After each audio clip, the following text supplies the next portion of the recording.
오늘 함께 나누실 우리 하나님 말씀은 마태복음 17장 14절부터 17절까지를 함께 보겠습니다. 그들이 무리에게 이르매 한 사람이 예수께 와서 꿇어 엎드려 이르되 주여 내 아들을 불쌍히 여기소서. 그가 간질로 심히 고생하여 자주 불에도 넘어지며 물에도 넘어지는지라. 내가 주의 제자들에게 데리고 왔으나 능히 고치지 못하더이다. 예수께서 대답하여 이르시되 믿음이 없고 패역한 세대여, 내가 얼마나 너희와 함께 있으며 얼마나 너희에게 참으리요. 그를 이리로 데려오라 하시니라. 아멘. 오늘의 말씀은 변화산에서 내려오신 예수님이 귀신 들린 아들 때문에 고생하는 한 부모를 만나서 그들의 문제를 해결해 주시는 그런 내용입니다. 그런데 오늘 메시지의 초점은 이 귀신 들린 아들의 문제를 해결해 주신 예수 그리스도의 사랑과 능력이 있는 게 아니고, 예수님이 내려오시기 전에 이 귀신 들린 아들의 문제를 해결하지 못하고 고민하고 있었던 9명의 제자들이 있었는데, 3명은 예수님과 함께 갔기 때문에 9명이죠. 이 9명의 제자들의 불신앙에 대한 얘기가 오늘 메시지의 핵심입니다. 자, 여기서 예수님은 귀신을 쫓아주십니다. 그런데 귀신 쫓는 게 핵심이 아니고 귀신을 쫓지 못한 9명의 제자들의 고민과 갈등, 그들의 불신앙이 오늘 말씀의 요점입니다. 자, 14절 15절에 보면요, 그들이 무리에게 이르매 한 사람이 예수께 와서 꿇어 엎드려 이르되 주여 내 아들을 불쌍히 여기소서. 그가 간질로 심히 고생하여 자주 불에도 넘어지고 물에도 넘어지는지라. 오늘 본문에 의하면 이 사람의 아들은 간질 환자입니다. 그런데 마가복음 9장 14절부터 14절에도 똑같은 내용이 나오는데요. 거기 보면 간질이 아니라 벙어리 귀신이 들렸다고 표현이 되어 있습니다. 그 벙어리 귀신 들린 아이가 나타나는 증상이요, 아마 간질과 똑같았던 모양입니다. 귀신이 역사할 때는 이 어린아이가 갑자기 꼬그러지고 거품을 불고 또 이를 간다고 마가복음에는 설명하고 있습니다. 아마도요, 이런 자녀를 가져보지 못한 대부분의 부모님들은 오늘 이 귀신 들린 이 아이의 부모와 똑같은 심정은 아닐 겁니다. 아마 이런 자녀를 둔 부모님의 심정은 내 아들이 공부 못해도 좋으니 사람 구실이라도 좀 했으면 좋겠다. 건강하기라도 했으면 좋겠다. 그런 생각을 아마 하실 겁니다. 그러나 이 귀신 들려서 불에도 들어가고 물에도 들어가는, 그리고 거품을 물고 이를 가는 이런 아이를 가진 이 부모의 심정은요, 아마도 하늘을 원망했을 거예요. 인생을 저주했을지도 모르겠습니다. 하루도 두 다리 뻗고 잠을 자지 못했을 겁니다. 그러면서도 이 부모는요, 마음에 소원이 있었을 거예요. 이 아이에게 어떻게 도움을 줄 수 있을까?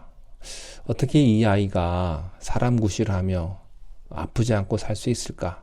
방법이 있다면 돈과 체면과 여러 가지 것들을 가리지 않고 최선을 다했을 것이라고 우리가 상상할 수가 있죠. 마가복음에 보면 12년 동안 혈루증 걸린 여자가 나오는데요. 성경에 이 여자에 대해서 이렇게 묘사합니다. 12년 동안 많은 의원에게 많은 괴로움을 받았고 있는 것은 다 허비하였으되 아무 효험이 없고 도리어 더 중하여졌다. 우리는 이 여자의 심정을 이해할 수 있어요. 불치병이나 어떤 절망적인 상태에 있는 사람들의 입장에 가보면 특별히 그렇습니다. 이게 굉장히 심각한 문제거든요. 이 사람들은 예수님이 귀신을 쫓는다는 소문을 듣고 여기까지 쫓아온 겁니다. 그런데 문제가 생겼습니다. 마침 갔는데 예수님이 안 계십니다. 그때 예수님이 산에 3명의 제자와 함께 산에 올라가신 거죠.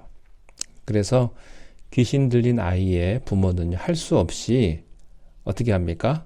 남아있는 9명의 제자들에게 자기 아이의 문제를 해결해 달라고 하소연한 겁니다. 그런데요, 문제가 생겼습니다. 남은 9명의 제자들이 부탁을 받고 귀신을 쫓았는데 귀신이 나가지 않았다는 거예요.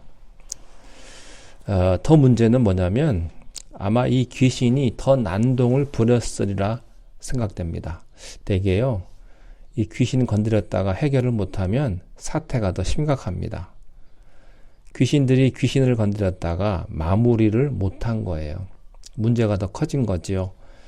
16절에 보니까 내가 주의 제자들에게 데리고 왔으나 능히 고치지 못하더이다.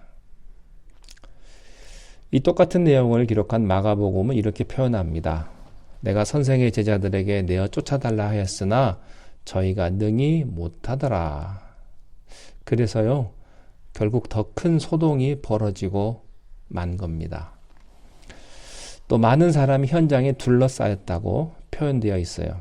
구경거리가 난 거죠. 우리가 무슨 불이 났거나 또 한국에 있을 때 굿하잖아요. 그럼 사람들 다 모이지 않습니까? 또 동네 싸움거리가 생기면 그게 구경거리가 되는 거예요. 바로 그때 예수님이 도착하신 겁니다. 이때 예수님께서 탄식하시면서 17절에서 다음과 같이 말씀을 하세요. 예수께서 대답하여 이르시되 믿음이 없고 패역한 세대여 내가 얼마나 너희와 함께 있으며 얼마나 너희에게 참으리요 그를 이리로 데려오라 하시니라. 여기에 우리의 가장 심각한 영적인 문제가 있습니다. 여러분, 우리의 가장 큰 문제는 뭘까요? 돈이 없는 거 문제죠. 그러나 그건 큰 문제 아닙니다. 건강을 잃어버린 것도 큰 문제 아닙니다. 오늘 우리들의 문제는 다른 데 있지 않습니다. 영적인 능력이 없다는 거죠. 교회의 최대의 문제는요, 헌금이 작게 나오는 것도 아니요, 교인 수가 줄어가는 것도 아닙니다. 교회의 최대의 문제는 영적인 능력이 사라져 버리는데 있다는 겁니다. 사도행전 3장 6절에 성령 받은 베드로가 아주 유명한 말을 했죠. 은과 금은 내게 없거니와 내게 있는 것으로 내게 주노니 곧 나사렛 예수 그리스도의 이름으로 일어나 걸으라. 나면서 앉은뱅이 된 자의 손을 잡아 일으킵니다. 그러자 그의 발과 발목이 곧 힘을 얻고 서서 걸으며 뛰며 성전으로 들어가면서 하나님을 찬미했다.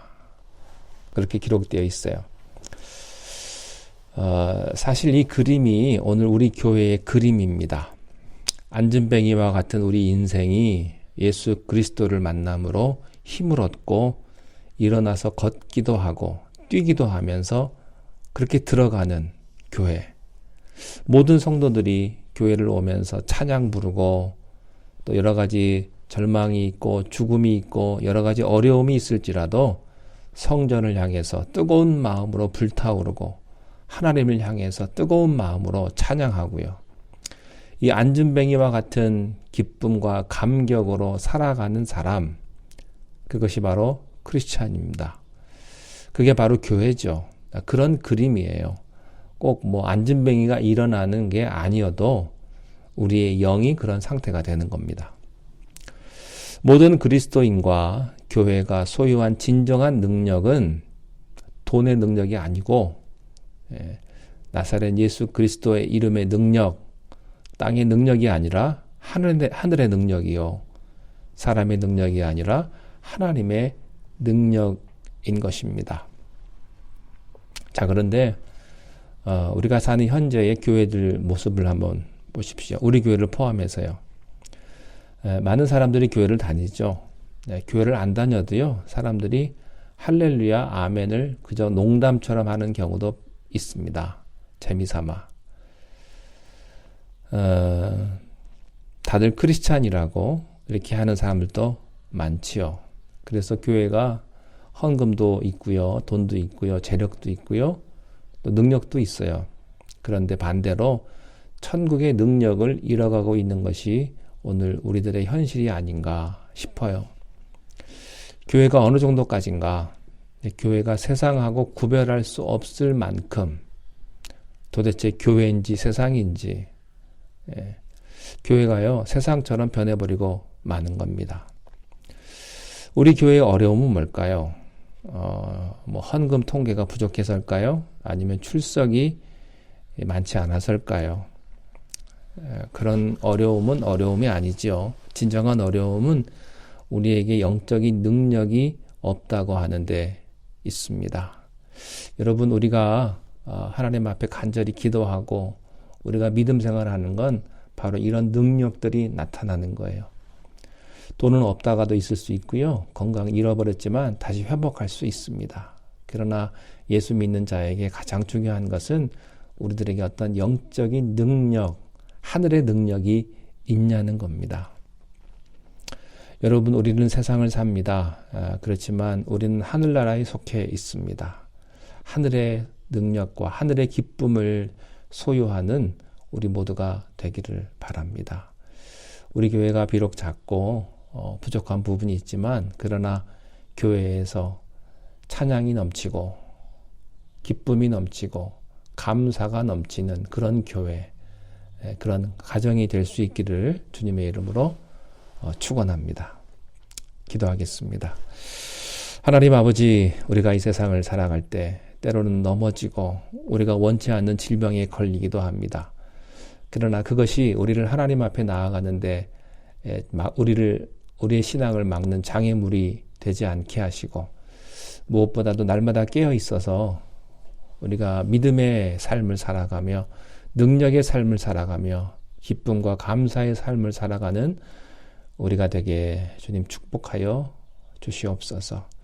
세상을 다 잃어도 예수 그리스도와 함께하면 우리가 그 어떤 것도 능히 이겨낼 수 있을 줄로 믿습니다. 살아계신 예수 그리스도의 능력과 하나님의 그 인자하신 그 보호하심이 오늘도 우리의 삶 가운데 함께하여 주옵소서. 예수님의 이름으로 감사하며 기도하옵나이다. 아멘.